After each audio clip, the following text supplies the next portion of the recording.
Legal conversar sobre esse tema aqui contigo, porque você tem bastante conhecimento de fertilidade, já estudou bastante o assunto.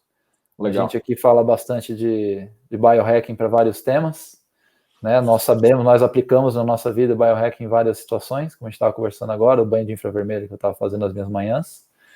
E agora o que eu acho legal, cara, quando a gente fala de jejum, de cetose, essas coisas, muitos lugares falam, né? E a gente no Super Sapiens traz o conteúdo de toda essa galera, dos excelentes médicos, né, que tem no Brasil e nos Estados Unidos, que já estão falando sobre esses temas. Sim. Mas tem alguns temas que eu sinto na prática, cara, na vida cotidiana dos meus amigos, né, que tem necessidade, a pessoa quer, como é que eu faço isso, como é que eu faço aquilo, relacionado à nutrição, a exercício, a biohack, que a gente não vê tanto. E um assunto que eu vi recentemente foi esse de fertilidade. Por coincidência, vários casais de amigos próximos a mim tendo essa necessidade, né, de saber um pouco mais, às vezes em função da mulher, às vezes em função do homem, às vezes até eles nem acham que é algo fisiológico, né, acham que é algo psicológico ou que é algum tipo de karma espiritual, porque, eu fiz uma coisa ruim no passado, agora eu estou sendo penalizado por Deus, né, ou estou sendo penalizada. Tem um casal de amigos que a menina acha,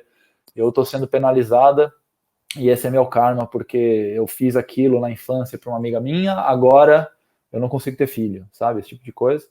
E a gente sabe que na prática é um negócio mais fisiológico ali, né? Que é meio dividido. Às vezes é o homem que tem um problema, às vezes é a mulher, às vezes são os dois. Né? Então eu queria conversar um pouquinho com vocês. Isso aqui não é uma consulta médica, não substitui a consulta médica. É importante lembrar que as pessoas busquem seus médicos para tratar seus casos particulares de fertilidade.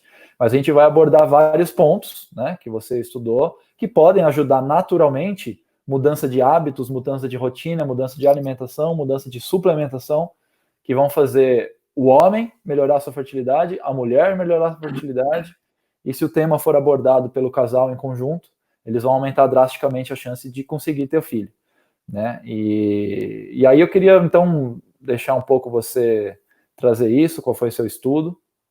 Legal. E vamos ajudar esse pessoal. Eu acho que o ponto principal, Fernando, e a gente fala muito isso, né? O Super Sapiens, a ideia é um portal de comunicação para conscientizar as pessoas, e a nossa base principal é comportamental, né? Então, gerar conhecimento através da mudança de comportamentos e aí atrás dos especialistas. Muita coisa do que a gente vai falar nos podcasts, e a gente tem falado nos posts também, é embasado em ciência. Então, é ciência médica, ciência nutricional, né?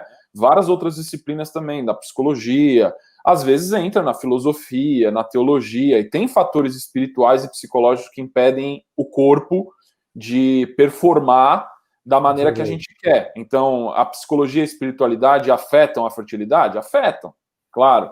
Mas a gente tem que chegar nesse ponto, igual essa conhecida sua falou, depois que a gente já fez todas as coisas físicas, né? Claro. Porque o corpo é uma maquininha. Então, na hora que a gente checa todos os itens, e fertilidade é um assunto super complexo, e aí você está fazendo tudo, e mesmo assim está tendo bloqueios e não está conseguindo, aí nós vamos explorar a parte psíquica ou a parte espiritual também, né? Perfeito, perfeito. E eu queria, isso é uma coisa, cara, que eu quero que a gente volte sempre nos nossos podcasts, quando a gente estiver falando com a galera que está acompanhando a gente, que é um conceito da ancestralidade, né? Quando as pessoas entendem o conceito da ancestralidade, tudo fica mais fácil, né? Mudança de comportamento, biohacking, entender por que tal coisa funciona, que a própria nutrição, né? A nutrição. Por que esses protocolos que a gente recomenda tendem a ter taxas de sucesso super altas? Porque a gente simplesmente está voltando para um estado que foi o estado onde a fisiologia humana foi moldada, né? Então são dezenas de milhares de gerações humanas que fizeram isso, e aí essas últimas gerações modernas... E adaptaram o corpo a isso, né? O corpo evoluiu se adaptando a isso, então hoje, naturalmente, se ele tiver esse mesmo estímulo, ele tende a reagir da maneira que ele sempre foi acostumado. Né? Quem gostar de estudar um pouquinho de genética vai ver como que o processo genético acontece, por iteração de genes, né? E aqueles genes que se juntam e se tornam mais adaptados ao ambiente, eles prosperam porque a prole dessas pessoas, os filhos dessas famílias, eles têm uma chance de sobrevivência maior. Então, quando a gente entende ancestralidade, é assim, quais os seres humanos que sobreviveram? Aqueles que se adaptaram geneticamente melhor ao ambiente. Só que agora, nos últimos 100, 200 anos, a gente teve mudanças drásticas no ambiente. Só que a genética não muda em 200 anos.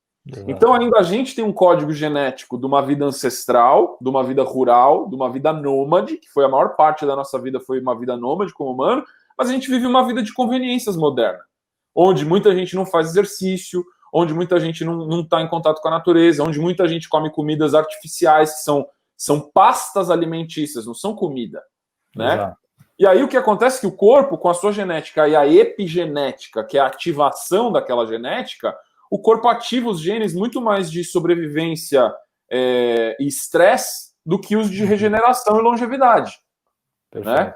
Então, esse acho que é o nosso ponto principal na hora que a gente está falando de biohacking, ancestralidade. A gente tem que voltar para um estado mais natural, sem perder as conveniências da vida moderna, mas entendendo como a nossa genética é construída. E da nossa genética vem os hormônios, vem os processos bioquímicos, a maneira, a performance do corpo no nível fisiológico, no nível psíquico também.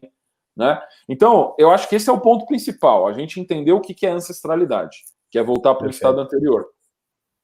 E aí, boa, cara, na parte dentro do contexto de ancestralidade, a fertilidade, vamos voltar lá para o homem das cavernas e a mulher das cavernas. Quando que é seguro ter filhos que são indefesos? Quando o ambiente está estável, quando o ambiente está com comida em abundância, né? Quando o clima está, de certa maneira, favorável para isso, né? Então, na hora que a gente volta para ele, qual que é o reflexo interno no corpo? Baixa inflamação, alta ingesta de comida nutricional, né? E, de certa maneira, estresse agudos, mas não crônicos, né? Certo. Então, na hora que a gente está falando... Com isso você quer dizer estresse que ocorrem, ocasionalmente eles ocorrem, né, de maneira aguda, mas não são frequentes. A vida humana ancestral era, eu gosto de falar a regra do 80-20, era 20% do tempo estresse, 80% do tempo regeneração. A vida moderna é o oposto, é 80% do tempo estresse e 20% do tempo regeneração. O problema é que 20% de tempo de regeneração você não regenera. Não regenera 80% de estresse. Não regenera, então você vive num estado de estresse crônico. E o que isso gera? Um declínio na vitalidade média das pessoas, né? Porque ela está o tempo, por exemplo... O que não tem a ver, para o pessoal não confundir, com expectativa de vida. Porque fala assim, não, mas hoje em dia a expectativa de vida é maior. Você está falando de vitalidade, né? Vida com qualidade. Isso. Antes... Hoje em dia a medicina realmente evoluiu muito, muita coisa na ciência ajuda, de fato, a aumentar, mas o que acontece muito também é prolongar a morte, na verdade. A pessoa morreria... E aí você prolonga o processo de morte, exatamente. Então você tem os últimos anos de vida com sofrimento, naquele estágio que a gente está acostumado a ver, infelizmente, hoje em dia, de dependência, né? Dependência para ir no banheiro, dependência para se alimentar. E aí você fala, mas faleceu aos 95 anos, mas não os últimos 15, os últimos 20 anos da pessoa, ela era dependente, ela não tinha qualidade de vida. Né? Exato. Então prolongou a expectativa da idade, mas não quer dizer que com vitalidade, né? Quais são os principais pilares da vitalidade? Baixa inflamação, né? Alta imunidade, alta integração com o seu ambiente. A maioria das pessoas, elas não praticam isso na idade avançada na vida moderna. Então elas têm a inflamação alta, sistema imunológico baixo e cada vez mais vivem com medo de se integrar com o mundo. Você vai ver a pessoa envelhecendo, em vez dela se integrar mais com o mundo, ela se distancia, ela fica mais dentro de casa, ela não toma sol, ela não faz exercício, ela quer mais conveniência, come comida pronta e não comida que ela faz. E aí a vitalidade cai, por quê? Porque a nossa genética não foi construída para isso. Pode ser que daqui a 2.500 anos, 3.000 anos, comece a aparecer uns humanos que digerem bem comida industrializada. Com certeza, carboidratos, refinados, isso, né, se a gente continuar por milhares de anos comendo como a gente está comendo, em algum momento o nosso corpo também vai se adaptar a isso. O problema é que a gente está bem na... Eu, você e as pessoas que estão aqui nos ouvindo, a gente está bem na fase transitória.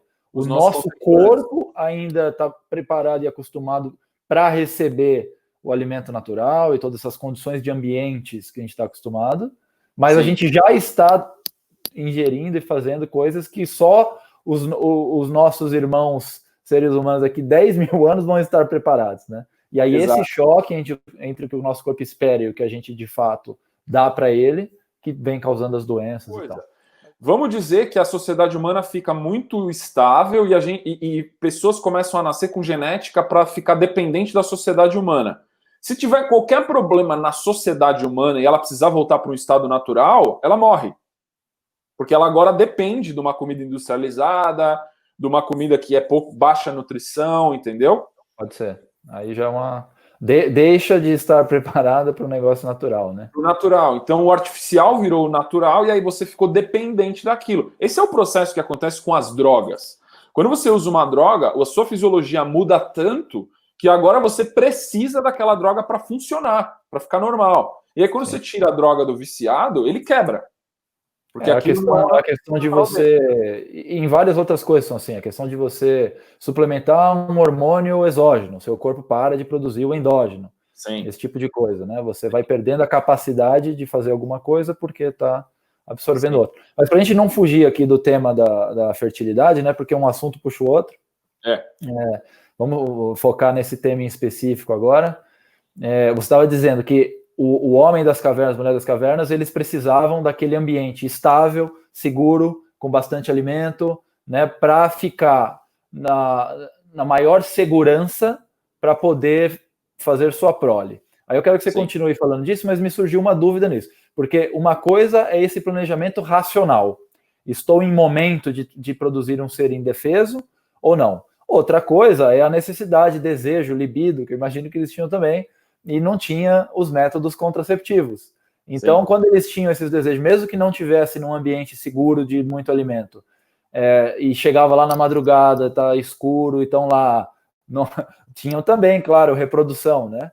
Então, como é que é isso? Era um negócio planejado, a maioria das vezes, ou era um negócio natural que acontecia? Como é que é isso e como que isso afeta também a fertilidade?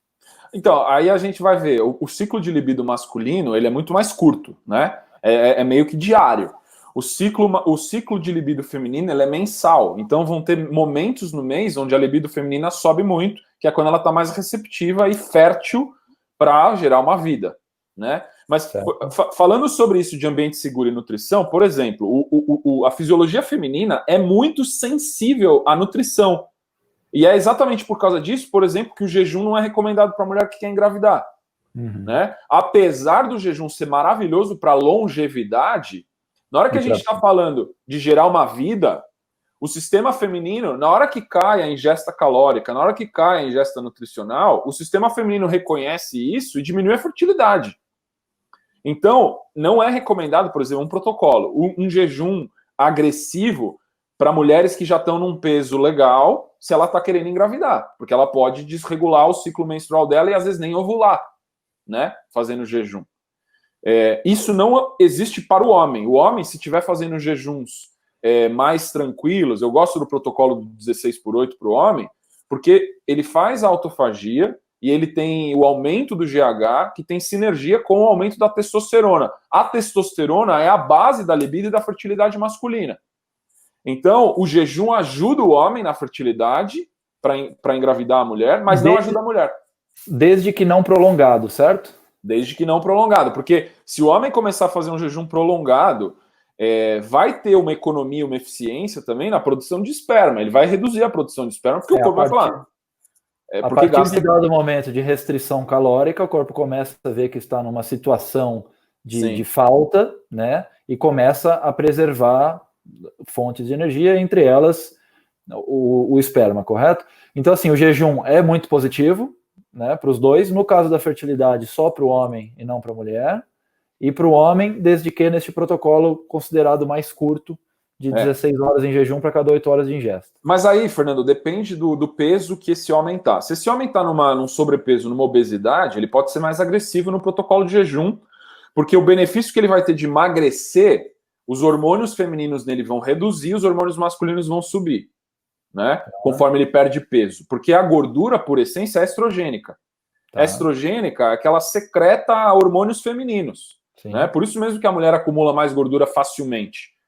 Então, na hora que esse homem está num sobrepeso ou está obeso, ele pode ser super agressivo num jejum, porque a testosterona dele vai subir mesmo fazendo jejuns agressivos. Agora, para um homem que já está num IMC interessante, já está magro, né? Se ele começar a fazer muito jejum e a ingesta calórica cair, ele vai perder fertilidade também.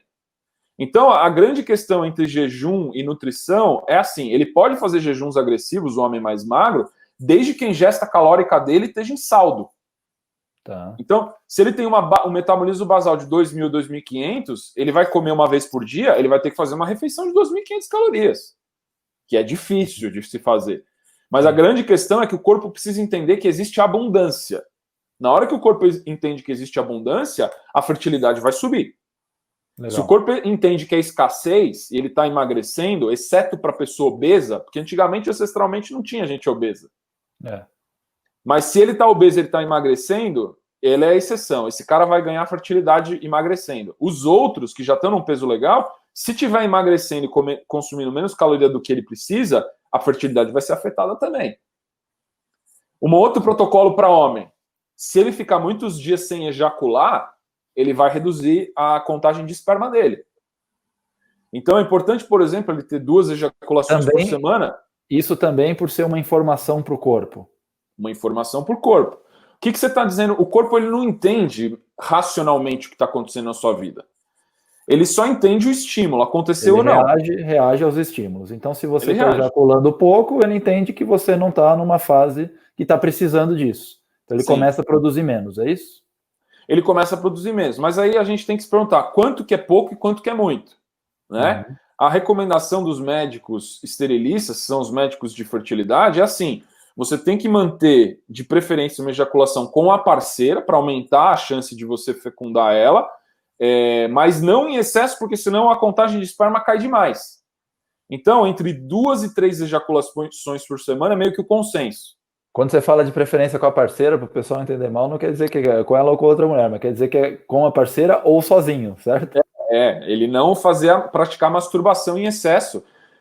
Ou a masturbação quando ele está querendo engravidar a esposa dele, né? Então a parceira. Porque se ele estivesse masturbando, a contagem de esperma dele vai cair. O corpo não entende que... Ele até entende, mas não no ponto de vista sexual, que aquele esperma não é para sair porque é masturbação. Vai sair a mesma quantidade de esperma na masturbação do que quando ele estiver fazendo a relação íntima com a parceira. Claro. Então, mas aí, então, seria importante, vamos pensar assim, então tem um casal que está querendo ter filho e está com dificuldade de ter filho. O problema pode ser do homem, o problema pode ser da mulher, vamos falar especificamente do homem que a gente já está falando agora aqui. Legal. Então o interessante seria ele fazer um exame de espermograma para saber como está essa contagem, para planejar essa questão de quantos coitos ele vai ter, para planejar essa questão do jejum. Como é que é isso? Como é que você acha que ele começa a entender qual a situação? Ele quer mapear a situação dele, onde ele está hoje, o ponto A, para onde ele quer ir. Como é que ele começa isso?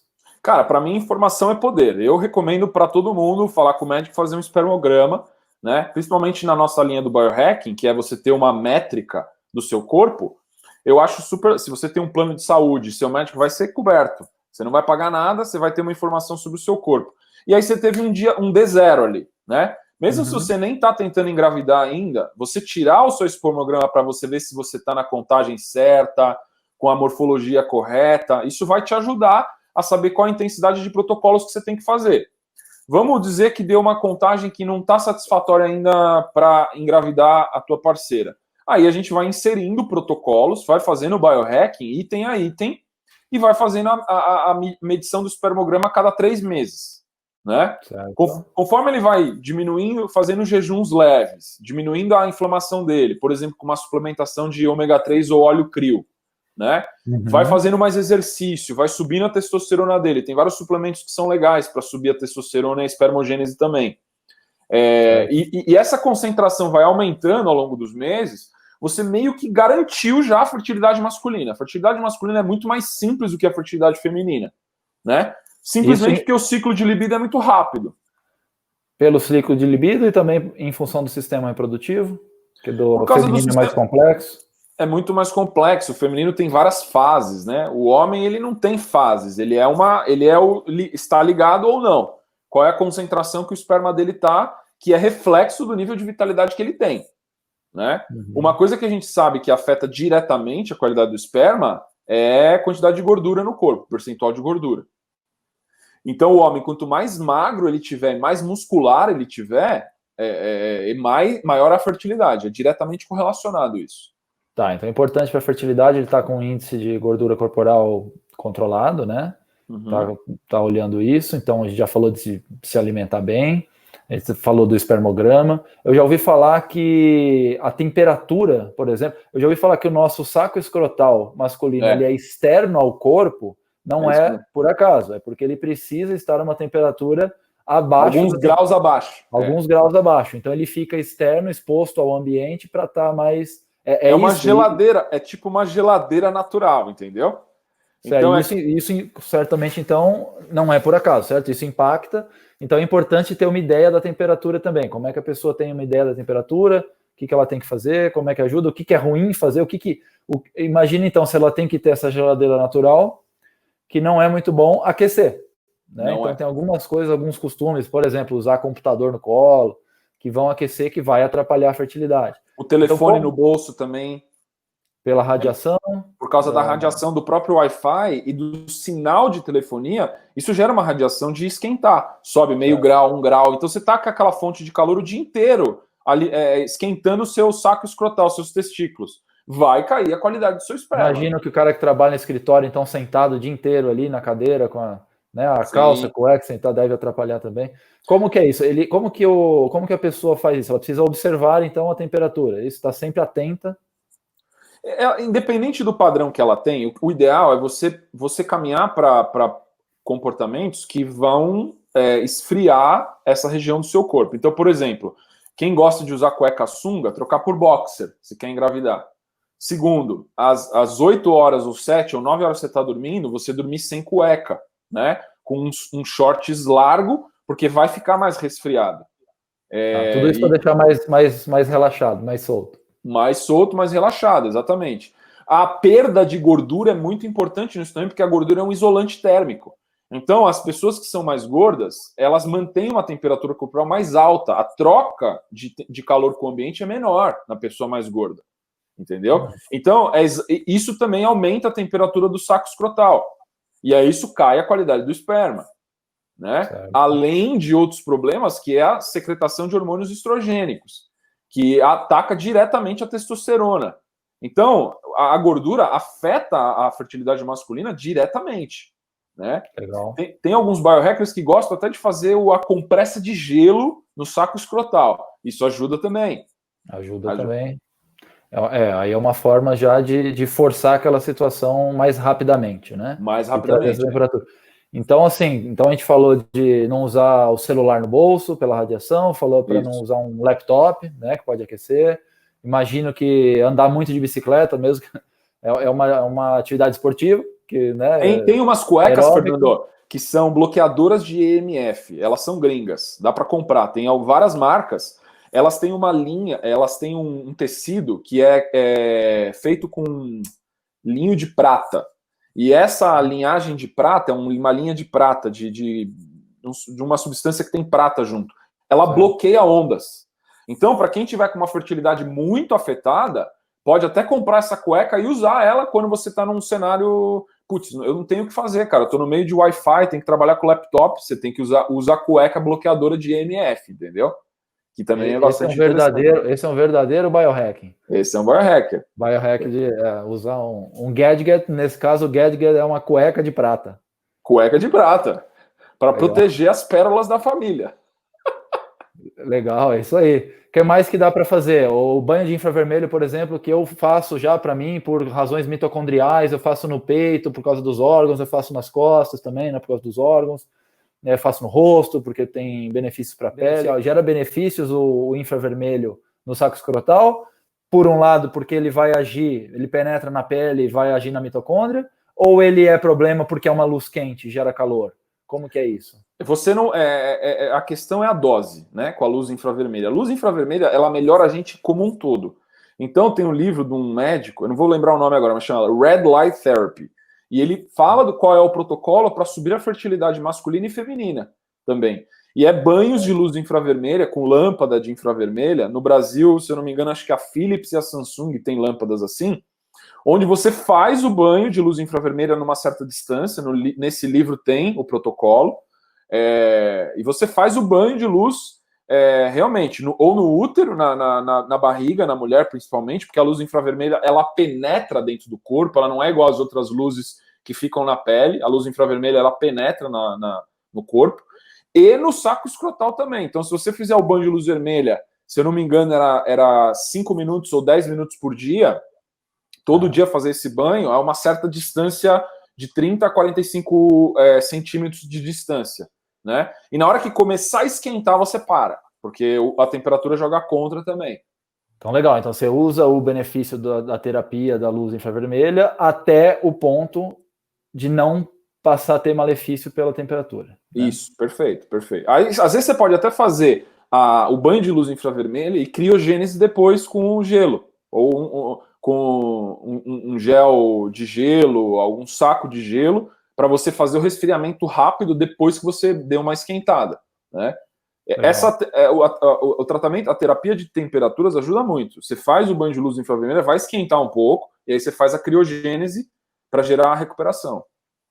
Boa, legal, legal. E aí, então, falando também da questão da gordura que você falou, eu imagino se a gordura impacta tanto, já falou um pouco do protocolo de jejum, que ajuda, né, a reduzir a ingesta calórica e vai acabar, no longo prazo, ajudando na perda de peso, mas imagino que uma alimentação, né, uma nutrição correta vai ajudar bastante também. Né? Sim, que você come? É uma alimentação low carb, cetogênica, não precisa ser tão agressiva? A pessoa ela tem que comer direito, né? Então, se ela fizer comer direito, comer comida de verdade e emagrecer, esse já é o primeiro benefício, principalmente para quem tem sobrepeso, tanto homem quanto a mulher. É claro que a gente vê os benefícios e as sinergias no Super Sap, a gente gosta muito da low carb e da cetogênica, né? Por quê? Porque a maioria das pessoas não pratica isso. Então, na hora que você faz a flexibilização do combustível metabólico, sai do açúcar e vai para a gordura, tem um monte de benefício hormético. O que é o benefício hormético? Quando você muda, o corpo se adapta e sobe a vitalidade. Então, pessoas que nunca fizeram low carb, nunca fizeram cetogênica, têm grandes benefícios na primeira vez que ela faz esse shift, quando ela faz essa mudança. E a low carb e a cetogênica, a gente vê já por estudos que é muito menos oxidativo, ou seja, gera muito menos radical livre, né? A saúde da flora intestinal aumenta. A pessoa emagrece, as gorduras são a base dos hormônios. Então, a base do colesterol também. Então, tudo isso melhora. O quadro inflamatório da pessoa cai. Foi uma das primeiras coisas que eu falei. Inflamação baixa é sinônimo de infertilidade alta. Elas são inversamente correlacionadas. Então, se você faz uma low carb, uma cetogênica, o que a gente vê é que a fertilidade das pessoas sobe muito. Muito porque perdem peso, queimam gordura, e essa gordura deixa de ter o fator estrogênico que está sendo usada para ser energia em corpos cetônicos. Então, principalmente no homem que faz a cetogênica e ativa a gordura no corpo dele para virar combustível, ela para de secretar hormônio estrogênico. Então, o que acontece? A testosterona sobe, ele perde gordura e a inflamação cai, a fertilidade sobe. Né? Bacana, bacana. Então, a redução do estresse oxidativo também em complemento aí a questão da perda de gordura, né? Os corpos cetônicos, cara, eles são muito menos oxidativos do que a metabolização do açúcar. Claro que o açúcar, ele gera energia rápida, né? Então tem um processo adaptativo de você viver de gordura. E a cada mês que você vai vivendo de gordura, a inflamação vai caindo e a sua metabolização de gorduras vai subindo e sua energia vai subindo. Muita gente reclama quando entra na cetogênica que a energia cai. Mas é porque tem aquela depressão do processo adaptativo, de sair do açúcar e o corpo acostumar com as gorduras. Claro, cai temporariamente até se adaptar, vira a chave, e aí você entra num novo nível de energia, né? Outro nível de energia, porque a gordura tem um alto poder de octanagem.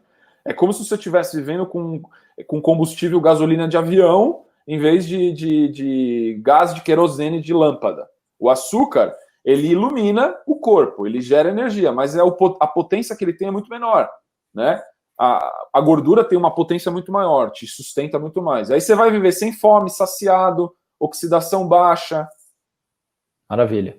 E aí a gente falou de alimentação e de suplementação. Tem alguma coisa que você recomenda nos seus estudos que você vê que ajudam? Eu já ouvi dizer que a vitamina D, por exemplo, tão importante para várias outras coisas no corpo, ajuda também a questão da fertilidade. Tem mais alguma coisa? Cara, a vitamina D, sem dúvida, que é o sol, né? Nós estamos falando do espectro de luz, mas se a pessoa não toma sol, vitamina D A vitamina C é muito importante também, assim como a vitamina A. Uma curiosidade da vitamina C é que tem muitos mamíferos que produzem a vitamina C dentro do corpo, e a gente, pela mudança da alimentação, provavelmente parou de produzir a vitamina C dentro do corpo. E uma coisa que é interessante, a dose diária, a recomendação diária alimentar de vitamina C é 300 miligramas de vitamina C por dia. Isso quando você não está doente. Porque quando você está doente, uma das coisas que um vírus, uma bactéria faz é atacar seu sistema imunológico. E o sistema imunológico é construído com vitamina C. Então, a sua demanda, por exemplo, quando você está com gripe, ela sobe para 3, 4, 5, 10 gramas de vitamina C por dia. Só que a galera acha que tem que consumir 300 miligramas. Tem um monte de psiquiatra, ortomolecular, nutricionista antigo já que fala. Quando você está doente, você tem que fazer superdosagem de vitamina C. Superdosagem porque a demanda está mais alta naquele momento, né? Porque o sistema imunológico está pedindo, está construindo exércitos brancos para combater o vírus e a bactéria e não tem combustível para construir, que é a vitamina C. A vitamina D é importante, então, para o sistema imunológico como uma construção contínua para você nem contrair a doença, porque você já tem um sistema imunológico elevado, mas se ainda assim você eventualmente contrair a doença, aí a vitamina C que vai agir, porque é o que a gente está dizendo, a vitamina D ela atua de forma crônica, contínua, e a vitamina C de forma aguda, né? Então, você tem quando eu sinto um cansaço, eu dou um espirro, eu sinto que eu jogo 3 vitamina C para dentro, em algumas, eu sinto na hora que eu tomo a vitamina C, a superdosagem, eu já me sinto melhor, na hora. É como se o sistema nervoso sentisse já, entrou combustível, a gente tá melhor. Então já gera um bem-estar na hora que você consome. Né? Legal. E o que eu ia falar, até só para finalizar a lógica, tem o bode, é um dos animais que mais produz vitamina C sob a demanda quando ele, por exemplo, vai ficar resfriado. Teve alguns estudos veterinários que observaram que o bode chega a produzir 18 gramas de vitamina C por dia quando ele fica resfriado. Aí fala, por que isso? Porque o sistema imunológico dele está demandando vitamina C e ele produz essa vitamina C para combater. Essa genética, a gente é igual. A nossa genética de vitamina C, do bode, a gente é a mesma coisa. Então, fazendo um paralelo e colocando nas mesmas bases, 18 gramas, 18 mil miligramas. E a gente estava falando de 300 miligramas, né? Então, você está falando aí de quase 54 vezes mais. E olha que nós estamos falando de um animal que tem um peso corporal que é metade ou 1/3 do nosso. Um bode vai pesar quanto? 20, 30, 40 quilos, um bode grande? Um ser humano, um homem adulto, vai pesar 70, 80, 90 quilos. Então, existem médicos que até falam que a superdosagem pode ir para 30 gramas no dia. Legal. O que mais que a gente pode colocar aí? Vitamina B9, que é o ácido fólico. Ácido fólico para os dois, tanto para homem quanto para mulher. Tem uma demanda bastante grande. Isso é bem recomendado. Acho que senso comum, muita gente sabe disso já, né? Tem um fármaco já que a maioria dos médicos passa, principalmente para o homem, é o HCG, né? E esse HCG, ele estimula a espermogênese, mas é muito importante conversar com o seu médico, porque ele tem formatos diferentes. Aquele que é oral, supralingual, tem uma biodisponibilidade baixa. O ideal é o HCG injetável, mas é um fármaco e precisa entender como que deve ser feito. Exatamente, tem que ser orientado por um médico. Acho que na ordem é o injetável, depois o subcutâneo, depois o sublingual, depois o oral. Né? Normalmente é nessa ordem de absorção de biodisponibilidade. O oral é praticamente inútil, cara. O oral é praticamente inútil. O sublingual e o subcutâneo, eu acho que ele já tem uma efetividade relativamente parecida, e só que pela praticidade o sublingual acaba sendo um pouco mais fácil do que você fazer. Se eu não me engano, a biodisponibilidade do sublingual depende de como que você usa. Se você deixar ele mesmo lá embaixo da língua a maior parte do tempo, é por volta de 5 a 10%. Então ele é bem ineficaz também, entendeu? Agora, o subcutâneo já tem uma biodisponibilidade bem maior e se você fizer intramuscular, então ele é maior ainda. O HCG é o hormônio tido como hormônio da gravidez, né? Um hormônio que a mulher produz naturalmente na gestação. Né? Sim. Para melhorar ali o ambiente da gravidez, da gestação, né? Sim. Aí no homem ele tem esse efeito de melhorar a produção de esperma, né? E ele acaba aumentando a testosterona testicular, né? Então, aumenta a testosterona, sim, perfeito. Então, essa é a questão e muitas vezes combinado com clomifeno, né? Que também tem um papel importante em conjunto com o HCG. Sim. A gente falou do ácido fólico, né, da vitamina B9, o ácido aspartico, o ácido D aspartico também é um importante para induzir testosterona e também ajuda na fertilidade. Perfeito. Acho que é importante colocar. Algumas outras coisas. Fala, desculpa. Não, porque o ácido aspartico ele dobra a quantidade de espermatozoides, né? Então é uma coisa importante de ser considerada. O que mais? O que você acha? Agora a gente está falando de coisas boas para fazer, perder gordura, jejum, alimentação low carb, ácido aspartico. O que não é bom fazer? Por exemplo, pode evitar o consumo de álcool. Ajuda? O álcool atrapalha? Ajuda. Eu acho que o álcool, assim, quando a gente tem um consumo moderado, o álcool tem um efeito hormético, porque ele é uma toxina, né? Sim. Então é uma toxina alimentar. Se você consome ele pouco, isso gera aquele efeito de o corpo toma uma porrada e depois a vitalidade sobe. Ele reage para se adaptar àquilo e aí isso traz um benefício, né? Benefício, porque a dose é pequena. A dose é pequena. Então, quanto que é essa dose? É uma dose de álcool para a mulher e 2 no máximo por dia para o homem. Só que aí a gente sabe no biohacking que os álcools em si, todos eles não vêm com nenhum nutriente, nada ajuda. Então, se a gente for poder escolher qual álcool é melhor a gente tomar, o ideal seria o vinho tinto seco. Porque o vinho tinto seco vem com um monte de antioxidante, vem com o bendito do resveratrol dentro do composto natural dele, que aí a gente vai ter um efeito de longevidade e de antioxidante. Então, se for para beber, se você quiser beber, o ideal é você beber 1 ou 2 doses do álcool no vinho tinto seco. Que aí a gente vai ter um então efeito você tem o efeito hormético do álcool pela pequena dose e ainda tem um pouco de antioxidante. Importante falar no ambiente natural dele, né? Porque muito fala-se do resveratrol, funciona ou não funciona. Resveratrol isolado, ele acaba quase não tendo efeito de biodisponibilidade, se é que tem alguma, e é extremamente caro, porque ele precisa ser isolado, o processo é caro, então você paga caro e não tem o efeito.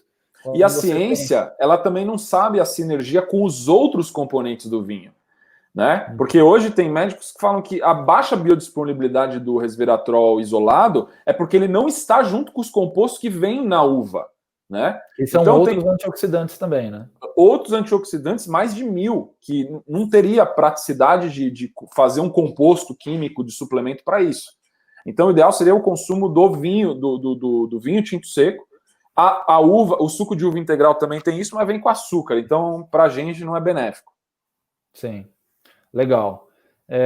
E relaxamento, meditação, yoga, para reduzir estresse, porque a gente está falando de reduzir estresse oxidativo celular, né, molecular. E o nosso estresse mesmo, que a gente sente, o externo, do dia a dia, que você falou que a gente está 80-20 ao contrário hoje. Então, se você falou que hoje a gente está invertido, eu fico imaginando que então voltar para um estado de 80% relaxamento, regeneração e só 20% de estresse, que naturalmente a gente vai acabar tendo, deve ajudar também, né? Então, por isso eu falei uma meditação, não necessariamente precisa ser uma meditação, né? Mas exercício, como eu falei, a yoga, o que você acha? É recomendável? Sem dúvida, cara, porque a gestão da energia e do estresse acho que um dos pontos mais importantes, né?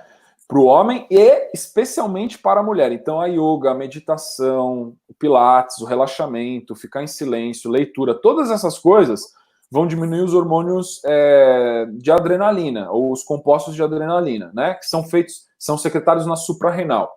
E o legal da gente saber essa informação um pouquinho técnica da suprarrenal é o seguinte: a suprarrenal ela é binária, né? Uma glândula binária. Ou ela produz os hormônios de adrenalina, que são vários, ou ela produz o hormônio de regeneração. E o principal é o DHEA, que é a deidroepiandrosterona.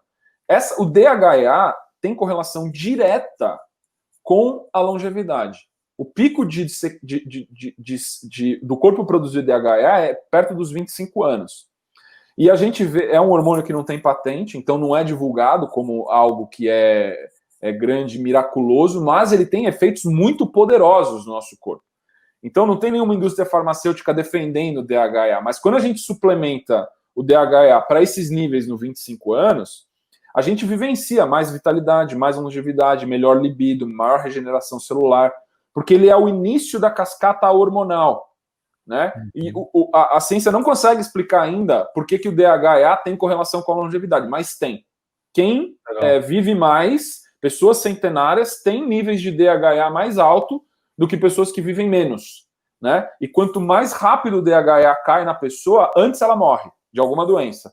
É como se o DHA fosse um comandante geral do corpo, que é um estrategista. Ele sabe dizer onde as defesas do corpo estão fracas e onde tem que ser direcionado isso. É um dos hormônios mestres, né? Maravilha, mas só é uma dica então de suplemento. Mais uma dica de suplemento, só que precisa de prescrição médica, que é um fármaco, né? Um hormônio, na verdade. Tudo que a gente está falando. Tudo que a gente está falando.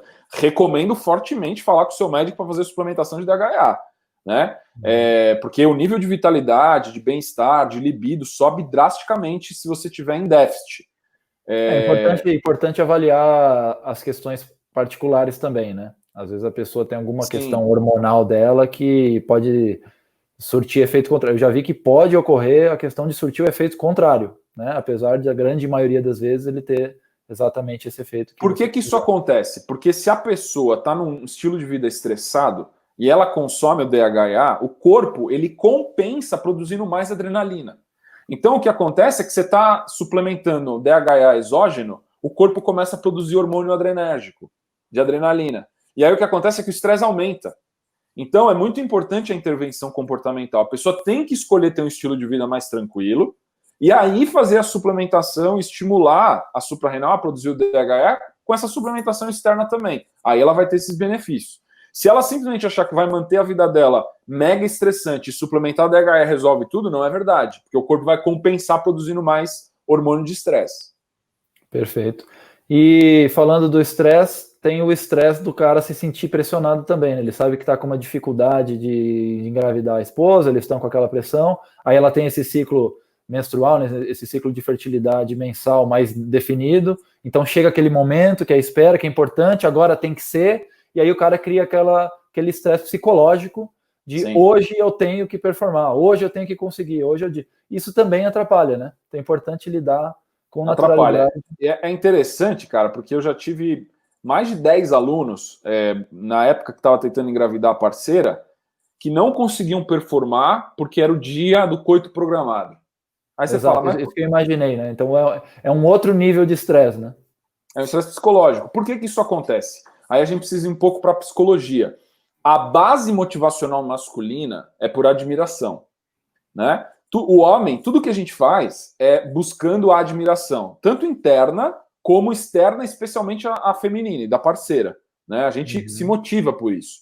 Quando a nossa esposa olha para a gente com olho de admiração, isso é uma motivação absurda para o homem, né? Assim como tudo, mas a admiração da esposa principalmente, ou da parceira.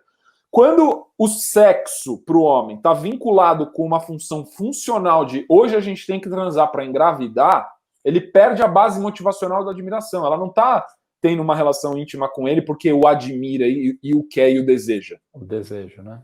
É só uma função fisiológica para alcançar aquele objetivo que ela quer, ou que eles querem. Então ele está cumprindo um papel ali, né? Ele está cumprindo uma necessidade, uma exigência. É muito louco. É nessa situação que o homem se sente usado. O homem, ele se sente usado. Ele fala, cara, eu sou, sei lá, um banco de esperma só, eu não sirvo para nada, só para isso. Ela não está me desejando como homem. Uma unanimidade. Como ferramenta. Exato. É uma unanimidade com os homens. E aí, qual é a solução? A solução, aí a gente vai para a espiritualidade, é desapegar um pouco disso. É manter um ciclo mensal de relações íntimas, não só no período fértil da mulher. Essa intimidade, ela tem que acontecer sempre, porque daí não é no dia certo que vai engravidar, é a energia da intimidade, da libido sendo nutrida semana após semana, e na semana da fertilidade dela vai acontecer também.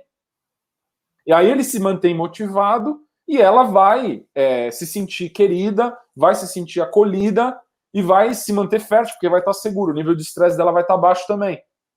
Se os dois ficam focando em coito programado, tem algumas pessoas que conseguem, né? Mas é uma parcela menor. O nível de estresse é mais alto. O estresse joga totalmente contra a fertilidade. Por isso que é um tema para se tratar em casal mesmo, para conversar, para ter essa troca, ter essa afetividade, ter esse estado de espírito tranquilo, de que vai acontecer, vamos mudar a alimentação, vamos mudar os hábitos, vamos fazer uma suplementação e vamos deixar acontecer naturalmente e não criar essa pressão, né? A gente já está com o tempo aqui já ficando prolongado e a gente falou bastante do homem, vamos falar um pouquinho da mulher também, para quem está ouvindo a gente, as mulheres saberem que também fazem parte do processo. eu tenho um dado, você me confirma se é isso mesmo, mas normalmente é 40% das vezes, é bem equilibrado, né? O problema de fertilidade num casal, 40% das vezes é alguma coisa que precisa ser alterada no homem, 40% das vezes precisa ser alterado na mulher, e os outros 20% das vezes é como um casal, em conjunto. Então é bem equilibrado, a gente falou bastante do homem. O que a mulher precisa fazer, né? A gente sabe que naturalmente ela vai ver se o ciclo menstrual dela está regular, né? Isso é um bom indicativo de saúde. Ela vai acompanhar, vai fazer a tabelinha de menstruação, saber se está no período fértil. Isso são as coisas que elas já tendem a mais naturalmente saber. Hoje é meu período fértil e tal. O que mais que é importante a mulher saber? A questão do jejum, por exemplo, a gente já falou que, apesar de se aplicar ao homem, não se aplica à mulher, né? A questão de estar magra, do índice de gordura, se aplica aos dois também? Sim. Se aplica porque a mulher, quando ela engorda, é porque a inflamação está alta. O processo de engorda, de lipogênese, é uma defesa do corpo.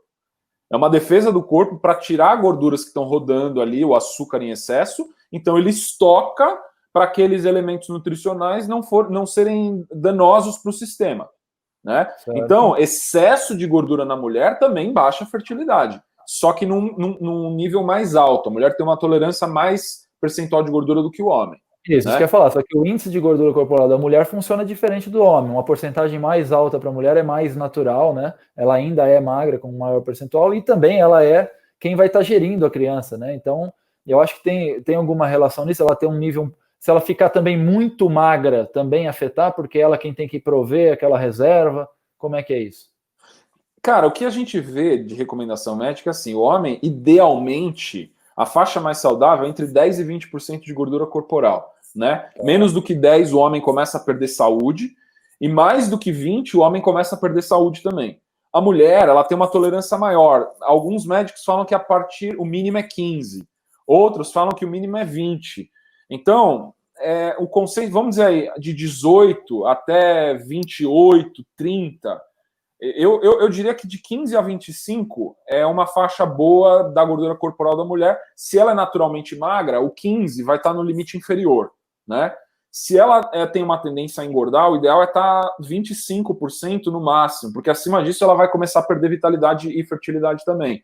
Mas tem uma tolerância um pouquinho maior para a mulher, dependendo do somatotipo que ela tem, né? Mas é a mesma lógica, é inflamação baixa, gordura bem regulada nessa faixa, homem de 10 a 20, a mulher de 15 a 25, ou de 20 a 30, no máximo, né? A mulher, para dar o estímulo ambiental, tá comendo 3 refeições por dia, ou 4 de comida de verdade, evitando fazer o jejum, ou se ela tiver com sobrepeso, fazer o jejum 1 ou 2 vezes por semana só.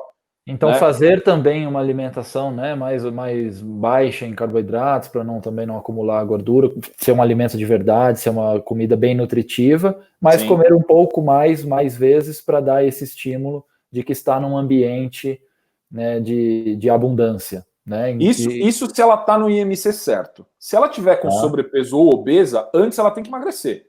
Primeira coisa. Porque isso é o primeiro obstáculo. A obesidade no homem e na mulher, os dois afetam a fertilidade. Certo. Então, se essa mulher está com muito sobrepeso, a dificuldade de engravidar vai ser maior. Dependendo da idade dela, é pior ainda. Pode vir ovário policístico, pode vir um monte de problemas de saúde que vão impedir ela de engravidar, né? Então, a primeira coisa que eu recomendaria é entrar nessa faixa de IMC correto, né? Então, aí, quem está com sobrepeso, eu priorizaria, a minha recomendação como biohacker é para a pessoa emagrecer. Aí faz o processo de nutrição, de dieta, de jejum, de low carb, chega na faixa de peso correta e aí começa a fazer esses protocolos que a gente está recomendando, de redução do estresse. Um dos fatores que é muito importante para a mulher também, Fernando, é o consumo da cafeína. Tem muitas mulheres que não conseguem engravidar, tem um livro que chama Caffeine Blues, que explica isso, de um médico também, que estudou isso ao longo de 20 anos. Como a mulher é sensível à cafeína, porque a cafeína é um estimulante externo e estressa. Na hora que o estresse sobe na mulher, a fertilidade cai. Então é muito importante, na verdade, atentar ao consumo de cafeína. É muito importante o não consumo de cafeína. Ou um consumo bem reduzido, porque a cafeína, como é um estimulante estressante, ela tem um efeito hormético também. No biohack a gente sabe disso. Então, se ela consumir pequenas quantidades, faz exercício, está na gordura corporal correta, a cafeína vai ser benéfica, né? Se ela não faz exercício, na mesma linha do álcool, então. Importante um pouquinho, mas não exagerar. Essa questão de estar no escritório, tomando café várias vezes por dia, ruim, né? Ruim para a fertilidade. É ruim porque ela está o tempo todo se estressando, né? Então a cafeína é recomendada no começo do dia, em pequena quantidade, talvez para ficar um pouquinho mais alerta, e depois tira ao longo do dia. Quer engravidar? Tenta fazer um processo de zerar a cafeína ao longo de algumas semanas, porque o bem-estar vai vir sem a cafeína também, e a fertilidade vai subir, né? Aí entrar com o processo do yoga, o processo da meditação, o processo da leitura, de estudar isso também, o seu corpo, isso é tudo muito importante. Vai reduzir o estresse psicológico e fisiológico. Tá falando de suplementos, então, também, acho que as mesmas coisas, no sentido de baixar a inflamação, a importância do ômega 3, né, a importância da vitamina B9, do ácido fólico, da vitamina D, acho que nessa linha, igual, mesma coisa. O HCG na mulher, ele é usado, como é um hormônio que ela produz naturalmente quando está grávida, algumas mulheres utilizam a aplicação de HCG para induzir a ovulação, né? E aí induz a ovulação cerca de 30, 40 horas depois, em média, não é isso? Sim, acho que é uma coisa importante de citar também. Tá bom, tem uma questão da temperatura, né? Da mulher medir a temperatura, que é um processo bem preciso para saber quando vai ovular, quando vai estar no período mais fértil. Sim. Quer explicar um pouquinho disso daí? Eu acho que assim, para quem é mais biohacker e quem consegue, as mulheres mais metódicas, que gostam disso, né? E conseguem manter uma tranquilidade com relação ao assunto, não gerar apego, ela pode usar aquele termômetro que mede a centésima parte do grau. Então, 36,25 graus. Ela vai medir todo dia e vai colocar no aplicativo ou na tabelinha dela. Quando a temperatura cair e depois subir, é porque ela está ovulando, ela vai ovular, né?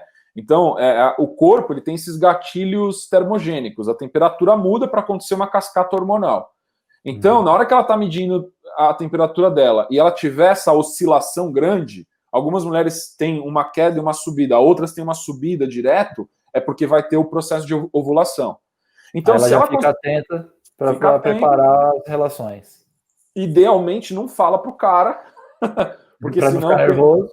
Estatisticamente, a maioria dos homens vai perder a motivação. Vai sentir a pressão.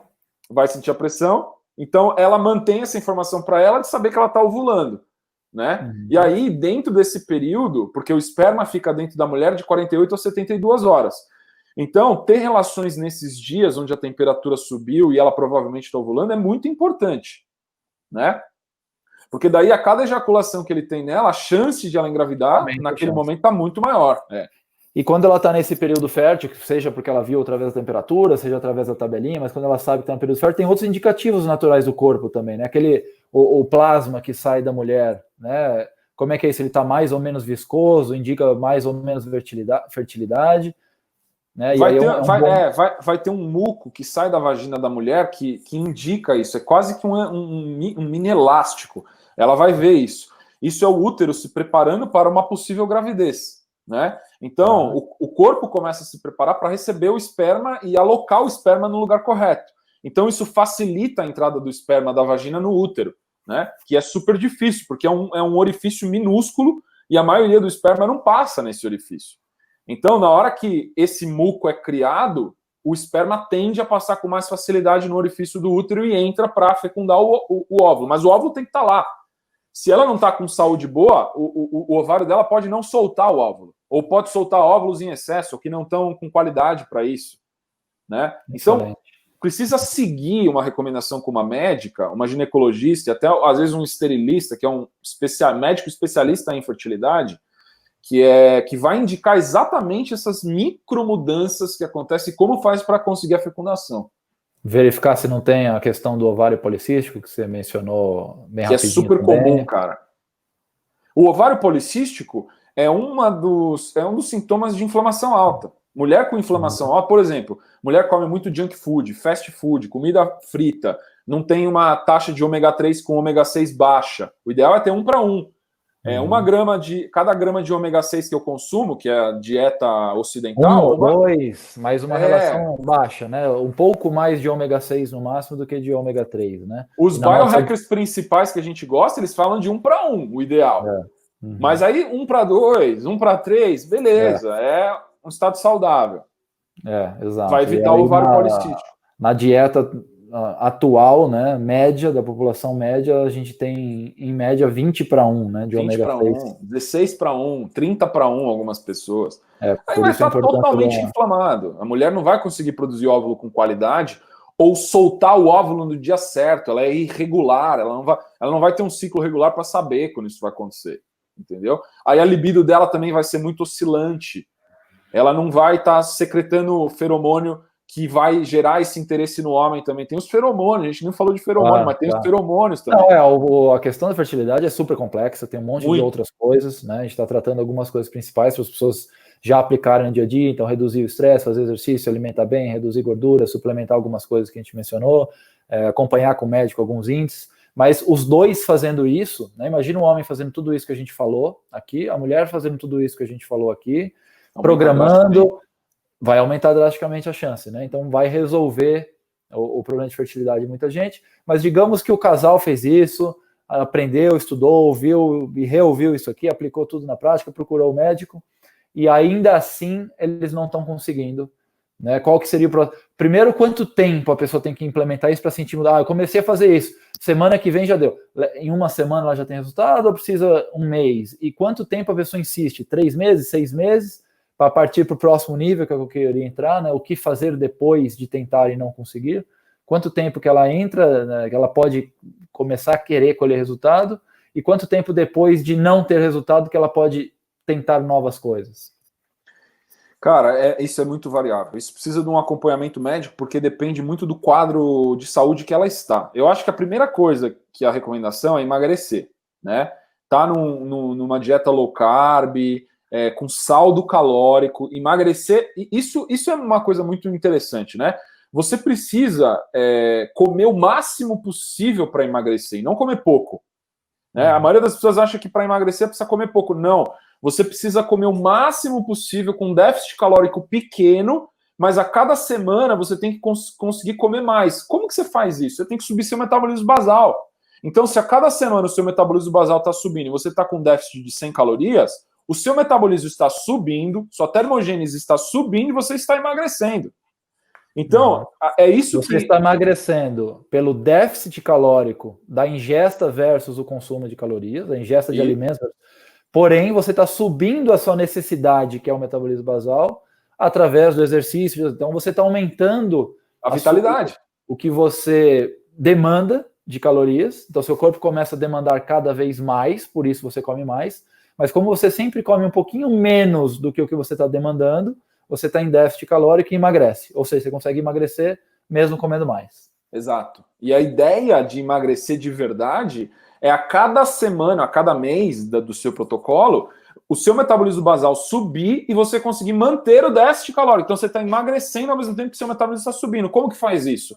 Precisa fazer exercícios com hipertrofia. Você tem que aumentar a sua massa magra ao longo do processo de emagrecimento para conseguir manter o déficit. Porque o que gasta caloria verdadeiramente é a termogênese muscular, é o uso dos músculos, né?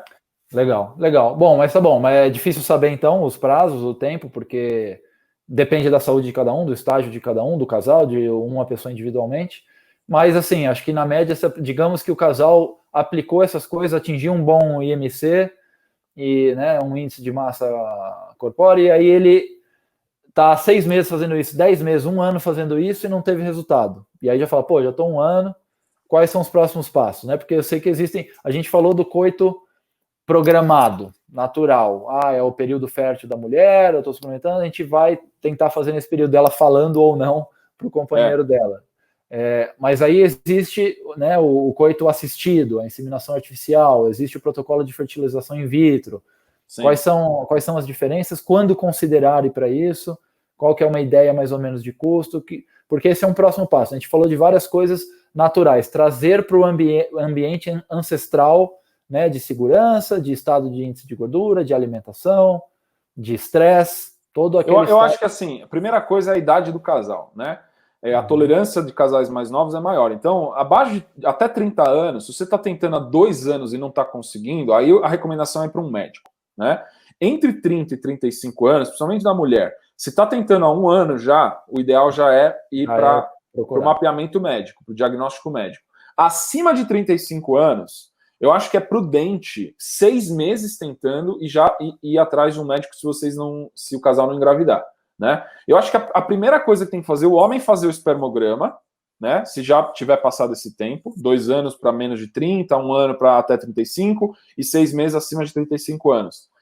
Não está engravidando, o homem fazer o espermograma e a mulher fazer um exame de hormônio antimuleriano. O que é esse hormônio antimuleriano? Ele diz qual é a reserva ovariana que ela tem. Porque a mulher tem um limite de óvulos que ela consegue disponibilizar para a gravidez. Se ela fizer um exame antimuleriano, de hormônio antimuleriano, e ela tiver uma reserva ovariana alta, ela tem mais tempo com tranquilidade, né? Mulheres que têm ovário policístico, por exemplo, elas não soltam os óvulos na mesma frequência que uma mulher que está mais saudável. Então, às vezes, a reserva ovariana dela é alta, então ela tem mais tempo até. Mulheres que tiveram ovário policístico, às vezes, têm até essa vantagem, né, mais cedo, porque elas conseguem manter os óvulos durante mais tempo, mas precisa soltar o óvulo com qualidade para engravidar, senão não vai engravidar também. Mulheres que, de uma maneira ou de outra, já soltaram a maior parte dos óvulos, vai ter uma reserva ovariana baixa, essa é a que tem que ir para as intervenções mais rápido, né? Tá. E aí, quais são as intervenções? É o coito programado, mas eu acho que o nível de estresse psicológico para o homem é muito alto, mas se conseguir, ótimo. Então, o médico vai acompanhar... Esse é natural, é de graça... Gratuito, o médico só vai te falar, você tem que ter relação nesse dia. E aí você vai ter que ir lá, o cara tem que performar e beleza. Né? E esse aumenta uns 25% da chance de engravidar. Os médicos dizem que é 25% de chance de gravidez por coito programado no dia certo, com o esperma numa qualidade correta e tudo mais. Tá. Não, vamos dizer que o casal não quer essa opção. A maioria dos casais não gosta dessa opção. Aí você vai ter inseminação artificial, que é a inseminação mecânica. Então vai colher o esperma do homem em laboratório, vai separar os melhores no laboratório e vai fazer uma inseminação com seringa no útero dela no dia certo. Então, em vez de ter a relação íntima, isso é trocado pela inseminação artificial mecânica, né? A chance é parecida, é 25%, de 20% a 25% também. Você está fazendo a mesma questão programada, né? Só que você está fazendo de maneira não natural, sem o coito, né? Sem o coito, e o médico ele consegue programar a ovulação com alguns fármacos. Ele usa alguns fármacos para ela ovular, aumenta a chance até de ter gêmeos, aumenta a chance de ter o bebê e aumenta a chance de ter gêmeos também, porque ela pode soltar mais óvulos do que normalmente soltaria, né? Porque ela vai ter uma indução de fertilidade. E aí faz a inseminação artificial, também tem 25% de chance de engravidar. Ou, se a fertilidade do homem ou da mulher é muito baixa, aí tem que ir para a fertilização in vitro. Tá, então, lógico, o coito programado natural, de graça, se ela vai buscar uma ajuda, aí o segundo estágio seria uma inseminação artificial. Essa já não é de graça, essa deve... depende da cidade, depende do médico, de fertilidade, mas o que a gente vê de faixa de preço em 2020 é de 3 a 5 mil reais no Brasil, nas clínicas de fertilidade ou com médicos. A cada tentativa você vai gastar de 3 a 5 mil reais, mais ou menos. Né? E com a mesma percentual de chance. Se ainda assim a pessoa que não conseguiu quiser ir para um nível mais avançado, existe uma outra modalidade assistida, que é a fertilização in vitro. A fertilização in vitro, a fertilização vai acontecer no laboratório. Então, o esperma mais perfeito, com maior qualidade, vai ser pego e vai ser colocado dentro de um óvulo de altíssima qualidade também, da mulher, até esse óvulo fecundar e virar um embrião. Quando esse óvulo vira um embrião, ele é colocado no útero da mulher com vários fármacos para esse óvulo grudar. Precisa fazer um acompanhamento sanguíneo e hormonal muito grande, porque tem vários hormônios que precisam estar no nível certo para não ter o aborto espontâneo, para o óvulo, para o embrião grudar na parede do útero, né? Para a fertilização realmente acontecer. Então isso é extremamente específico e técnico. Precisa dos médicos específicos disso. Não é um médico, é 2, 3 médicos diferentes, cada um com uma especialidade. Um que acompanha a mulher, a ginecologista ou ginecologista, um homem especializado, uma pessoa especializada na fertilidade masculina e outro especializado na fertilidade feminina, né? Esse já é bem mais complexo, já envolve muito mais profissionais. Custa 30 mil reais esse, por tentativa. Ainda mais caro. E em relação a percentual de chance, você tem uma ideia para quanto vai? Cara, aí depende da saúde da mulher, principalmente, mas vai variar também de 20% a 30%, né? De chance. Então não é porque aumenta tanto a chance, é mais porque é uma alternativa, dado que as anteriores não funcionaram. A medicina vai pular etapas, em vez de acontecer do modelo natural, ela vai pular a etapa e fazer o negócio acontecer meio forçado, vamos dizer assim, né? Induzido. E mais à frente no estágio?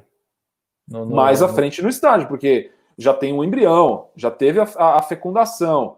Nós estamos falando aí de ter que garantir que o embrião vira um bebê no útero da mulher depois, né? Então, a fecundação acontecendo, a fertilização acontecendo, a fecundação acontecendo, e colocar o embrião no útero dela, depois aí volta para a ginecologista, porque o esterilista já fez a parte dele, né? E aí ela tá grávida, daí ela vai estar grávida já. Né? Perfeito, cara, muito legal, muito bom, acho que trouxe bastante conhecimento, né? Parabéns aí pelos seus estudos. Não, com certeza já vai ajudar muita gente, falando para os homens, falando para as mulheres, opções indo para os médicos, opções para tentarem antes de ir para o médico, dependendo da idade, dependendo da saúde, como chegar nesse estágio de saúde naturalmente. Falamos até de questão espiritual, né, de questão de estresse do dia a dia, como tudo impacta. Então a fertilidade não é uma coisa que você tem uma chave, liga e desliga, não é que você faz uma coisa, eu vou tomar um remédio, eu não estou conseguindo fazer isso. É uma coisa que um pouco mais complexa, que envolve vários aspectos da vida, sistêmico, como é normalmente a maioria das coisas, né? Nós, como corpo humano, nós não somos uma máquina precisa nas coisas. Nós dependemos de vários estímulos, de várias coisas que, quando combinadas, vão trazer os resultados que a gente quer, seja do ganho de massa, seja da perda de gordura, seja de um ganho de saúde, seja um ganho de cognição, e seja uma reação de fertilidade. O nosso corpo é uma máquina bem complexa, onde vários fatores estão atuando sempre em conjunto, né? E por isso que bons hábitos, mais do que tudo, uma rotina de hábitos boas, de boa alimentação, vai deixando o seu corpo com a base preparada para agir corretamente em todos os sentidos, em vários aspectos da vida. E quando ele está desregulado em vários campos, a gente começa a ter sintomas, né?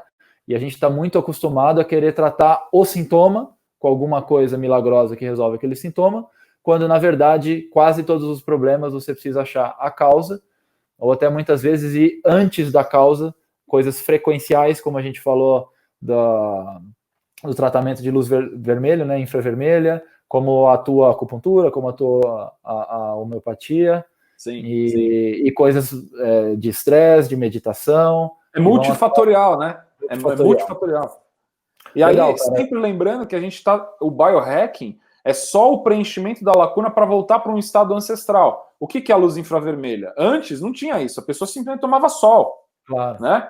Só que tem a conveniência, não dá para tomar sol sempre. Vou tomar agora a gente está em quarentena, a pessoa fica dentro de casa, né? Então são coisas exatas. A nossa vida cotidiana mudou, forçada às vezes pelo ambiente, às vezes pela nossa própria comodidade. A comodidade ancestralmente era um prêmio, né? Era raro. A gente estava em desconforto, exposição a temperaturas de frio e de calor, fome, eventualmente porque não tinha acesso ao alimento. Então a gente estava em desconforto. Quando eventualmente você achava um lugar quentinho, quando lá fora está frio, você achava uma caverna, ou quando você conseguia caçar um animal grande que alimentar por vários dias, era um prêmio, né? Perfeito. Hoje em dia a gente vive em prêmio, a gente tem abundância de comida, a gente controla o nosso ambiente para evitar os extremos de temperatura. Tá frio, eu vou tomar um banho quente, põe uma blusa. Tá calor, isso nos fragiliza, isso vai deixando a gente mais fraco.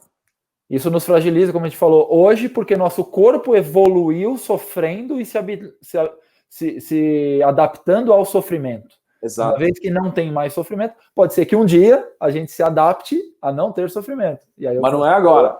Mas não é agora. Então quem está nos ouvindo precisa entender isso e aplicar. Legal, cara. É muito bom os conteúdos. Tenho certeza que quem ouvir aí vai extrair coisas para a sua particularidade individual, né? E, de novo, procure um médico para complementar essas informações. Mas foi muito legal. Bom trazer essa informação. Espero que muita gente se beneficie disso. obrigado pelo seu tempo, obrigado pelo seu conhecimento. Muito, muito legal. Legal, espero que o pessoal que está seguindo aí, a gente que está vendo o vídeo, tenha gostado. A nossa ideia é compartilhar conhecimento para melhorar a qualidade de vida das pessoas. E lembrar que a qualidade de vida, a vitalidade melhora quando a gente entende a ancestralidade e pratica isso na nossa vida numa versão moderna, né? Exato, muito bom. Legal. Então tá bom. Grande abraço. Gratidão, Fernando. Vamos pro próximo. Tchau, Abraço. tchau.